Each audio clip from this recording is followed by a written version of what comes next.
Hello, I'm John Walsh, and I'm here to talk about my brand new book, Doctor Who and the Daleks, the official story of the films, exclusively here on Forbidden Planet TV.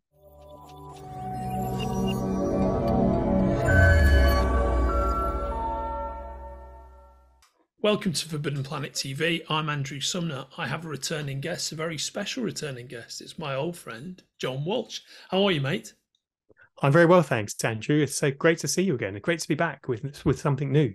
It's always great to see you because your visits always mean we've got a real treat to talk about. And you've been on in the past talking about your Titan books, Flash Gordon story of the film book, about your escape from New York story of the film book. And this year, 2022, you're talking about, and I'll let you introduce it, mate, because it's very exciting. Well, yes, I think the background somewhat gives it away. So Doctor Wow. Who and the Daleks, the official story of the films, because of course there was two Doctor Who movies or feature films in 65 and 66.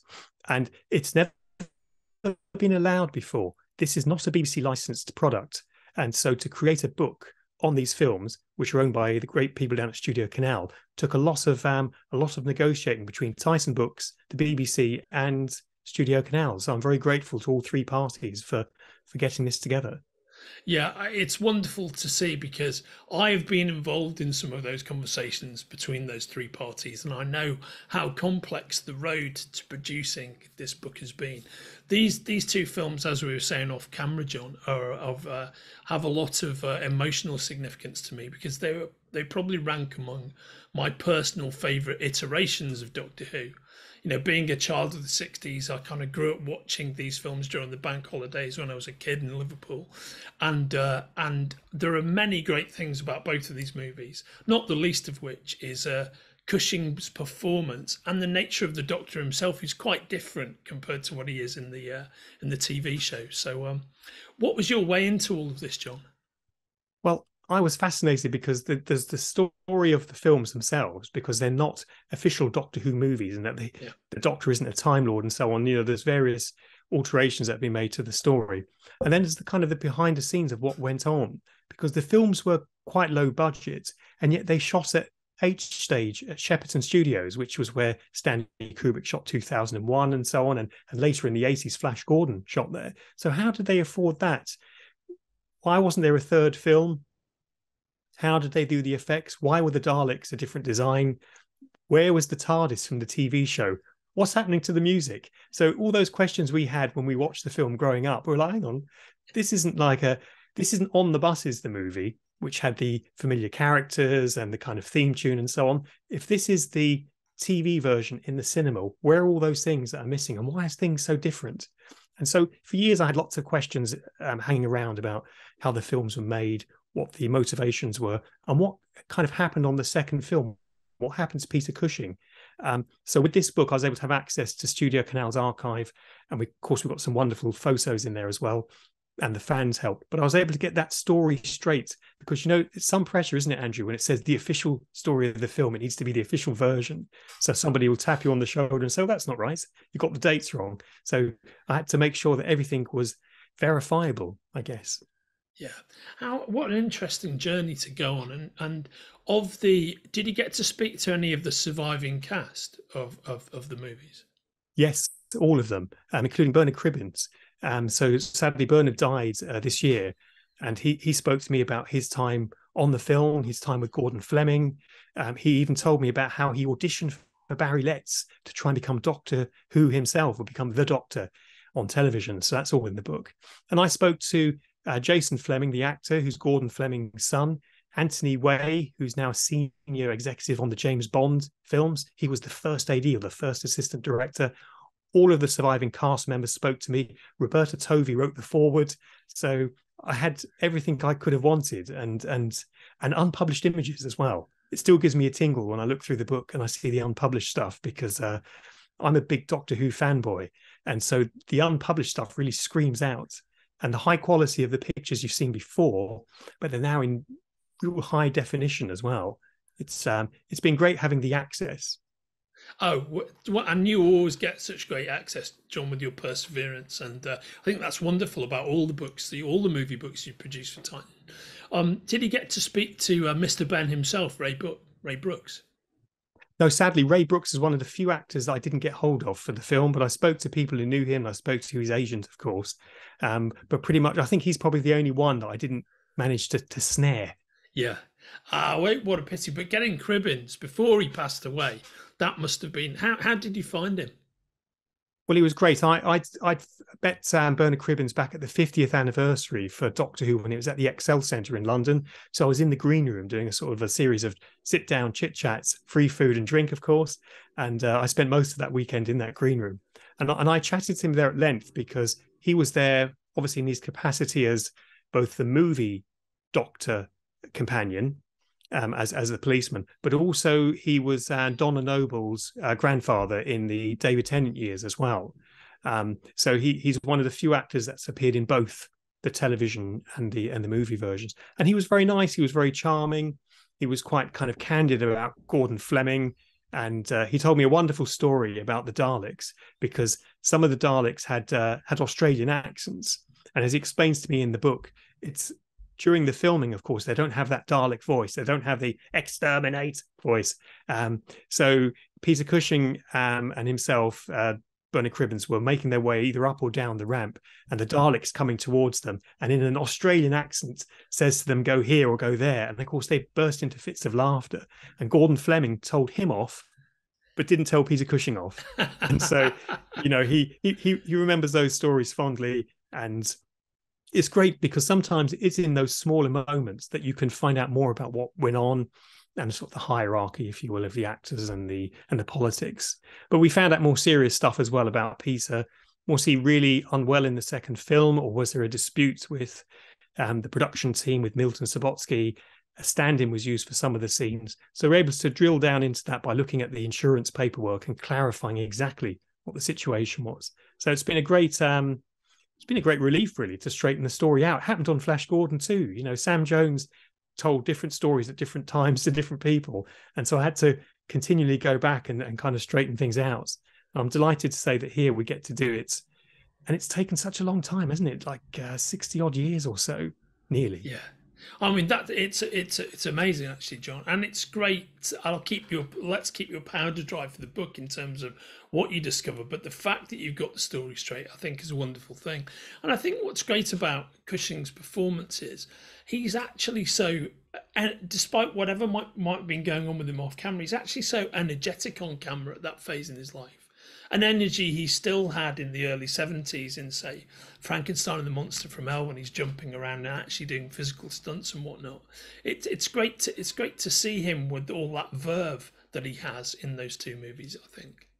Yes, and he kind of revisited the Doctor for a third time in At the Earth's Core with Doug McClure and Caroline Munro, and that's another Milton Subotsky film. Yeah. One of the things I was keen to do was to kind of explain to people who Milton was, because he was like Dino De Laurentiis in a sense, in that he was an American and he came to this country. Of course, Dino was an Italian and went to America and so on. But he was a fish out of water in the British film industry and tried to take on Hammer Films and did quite successfully do that.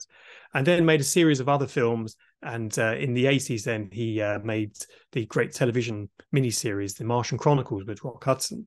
And I think Milton doesn't get the credit he deserves. He gets a lot of criticism for his reinvention of the characters, the setting, the Daleks, and so on. But, without him, we wouldn't have these two films, and no one else has managed to do it. And, when we think of Cushing's performance, we have to remember the television series was only 18 months old. We only had one Doctor on television, William Hartnell. And so Peter was playing, if you like, a version of William Hartnell. Had he known by the end of 1966 that William Hartnell would have regenerated into the wonderful clownish Patrick Troughton, who played it clown-like, then Peter could have went, I think I'll pluck my own Doctor from the ether and create a character. So I think all credit to him. He created a softer family version of the beloved grandfather character that William Hartnell occasionally was. Yeah, I think that's very well observed, actually, mate. Of course, Milton Subotsky, you mentioned the Martian Chronicles. So many 6 degrees of pop culture separation, though, because another star of the Martian Chronicles was Nicholas Hammond, the original TV Spider-Man, who delivered a great performance there very recently in Once Upon a Time in Hollywood, playing Sam Wanamaker. So it's all kind of different grades of people who've been in and out of the British film industry, I think. So many interesting stories. What else jumped forward in terms of people you spoke to from either film? Well, getting hold of Anthony Way, who was the first assistant director on both, he was able to speak to me about the working practice of Gordon Fleming, the director, how he worked with people, what pressures there were for Milton, and the overall issues about filming quite a low-budget film, but with high production values. And on Shepperton Stage H, we find out that, of course, they filmed there because it was in the bleak midwinter of the 1960s, and the only heating came off of the studio lights when they were on. So it was absolutely freezing for everyone concerned. And so Milton was quite kind of clever about shooting in the winter, getting better deals with cameras and so on. So all of that was interesting. And finding the photography and having some of it restored in colour, that was marvellous too. But I mean, all of these stories, the music, the sound, the special effects, of course, what was planned for the second film, even though they had a bigger budget, they were constrained by time. Time has always been a terrible leveler. When we think of Flash Gordon, it had 4 times the budget of Star Wars, and yet it didn't have sophisticated special effects because Dino didn't have the time. They had to deliver really fast. So similarly on the second Dalek film, they had a much bigger budget. They had a sponsor with Sugar Puffs, which was quite unusual. In the film, we found behind-the-scenes photography, some of which hasn't been published before, where you can see destroyed London, everything is burnt and decayed, except the Sugar Puff posters from the film sponsor. Unless the Daleks have just newly pasted those up. They're looking pretty sharp, and I think that's wonderful to see as they go through. The Sugar Puff posters slightly singed only at the edges. And it's great because that not only helped finance the film, but it kept the advertising going afterwards. And for each film, we treat them as separate films. So we have a separate section on each film's release, separate section on the posters, the reception of the films. So you could almost divide the book in 2. I wanted to do 2 books, Andrew, but, it's such an expensive book with the embossed cover that's been done in full color throughout. It wouldn't have been commercially viable. So it is a treat because you get to sort of the midway section and then we start again with the next film and the new cast and the new special effects and designs and so on. So I think that's lovely to be able to compare both together for the first time in one volume. That is really wonderful. Do I remember correctly that at a certain point, or I just made this up in my head, that the movie Doctor turned up on the Sugar Puffs packet for a while? Is that right? Or is it a poster I'm thinking of? I remembered there was a bit of tie-in advertising, but my mind just might be filling in the gaps there. No, you're 100% right. So Sugar Puffs and the Quaker Company, who I was in touch with for the book and their archive, they gave Daleks away. They gave Daleks from the film away as part of a prize. So of course they weren't hidden in the boxes, but you had to eat so many Sugar Puffs and send off and so on. All of that advertising is there. We have details of who won one of the Daleks. So no, you didn't imagine that. The only other time I can remember is in the mid-70s when Tom Baker had a tie-in with Weetabix. And I remember eating Weetabix, which I didn't mind eating, but it's not great fun in the morning to eat Weetabix. But I wanted it because of the packaging and the cards that were available inside. But Sugar Puffs, Peter Cushing and the Daleks, that was one of the big first sci-fi movie tie-ins, certainly in this country with breakfast cereal. Yeah, mate, it really was wonderful stuff. And I guess another memory I have of the second movie of Daleks Invasion Earth 2150 AD is that beautifully ominous quad poster it used to have. Yeah, there's a particular one I think with one of the kind of semi-robot like characters pointing the gun out, and I remember that as a kid thinking, man, it felt scary to me. The concept of it. Well, yeah, it's like a Kitchener thing, isn't it? Your country needs you. Exactly right. Bill Wiggins, who created that design for the second film, also created the designs for the first film as well, of all the Daleks in a row. And interestingly, both posters actually belie a kind of confusion with why Peter Cushing was cast. Peter Cushing was cast because he's the big star, and he is a big star. He's a marquee name, so you wanted him front and centre. But when you see the poster for the first films, he's tiny in the background with Roy Castle and Jenny Linden and Roberta Tovey. And in the second film, he's in a black leather Roboman suit walking across the horizon with Ray Brooks. And so he wasn't put front and centre of either poster campaigns. And if the Daleks are your selling point, then for the second film, why have you got this sort of robot almost fascist style Kitchener approach. It's a beautiful poster, absolutely one of the best posters from the 60s.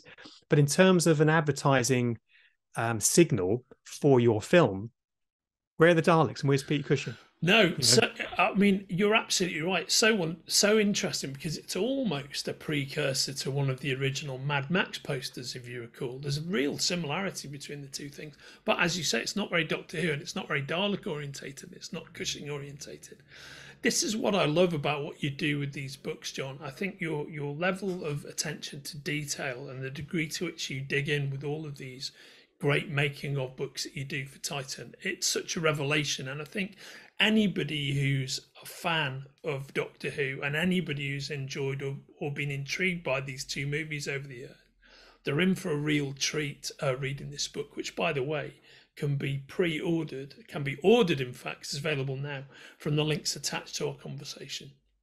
Absolutely. And look, the poster we went for in the end, you can see Peter Cushing at the center of the drama there, because this was created for the home video release in the late 70s, early 80s by the great Tom Chantrell, who created one of the first, and some people consider the best, Star Wars poster in 1977 for the first Star Wars film. So Tom Chantrell was employed to reinvent both films for home video. And we found the originals for this. And I thought, I need this for the cover.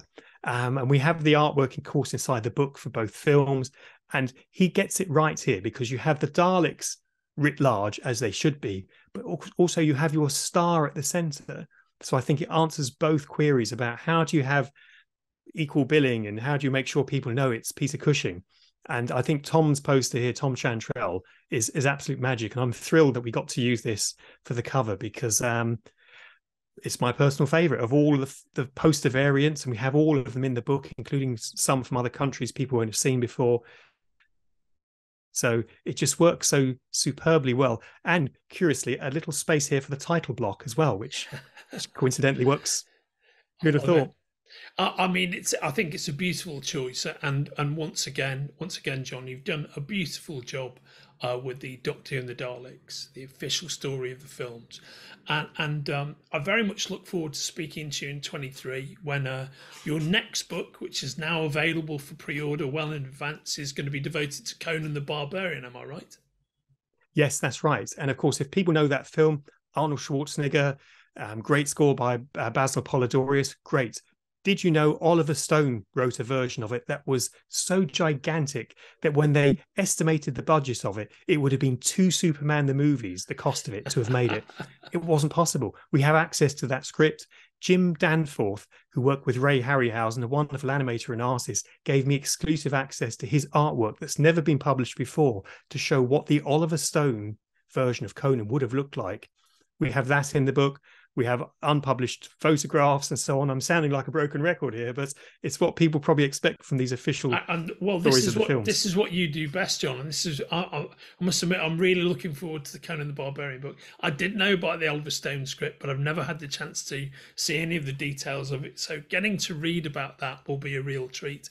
And Doctor Who and the Daleks is available for order here. Conan the Barbarian, which will be out late next year, is also available for pre-order right here. So it's always a treat to see you, mate. And please come back on when your Conan the Barbarian book is released, and we'll chat about that too. Yes, I'll be delighted to. And I'm letting people know if there is a book signing coming up at Forbidden Planet. But for those who can't make it, we have Titan Books have designed these exclusive book plates. Look at that. Aren't they wonderful? Oh, yeah. They're lovely. If people email me, they'll find my contact details online. Then we can send them a book plate if they send us a screenshot of their Amazon review. And we also have rather splendid bookmarks that include one of the restored images that's been used in the book from the movie. So wonderful. First all available right here. And John, it's great to see you. Another great job, beautifully executed and researched. And you take care, mate. I'll see you soon. Thanks, Andrew. Appreciate it. Take care. If you're enjoying watching Forbidden Planet TV and you're enjoying watching us talk to the world's most interesting and accomplished filmmakers, authors, artists, musicians, creators, subscribe right here. See you soon.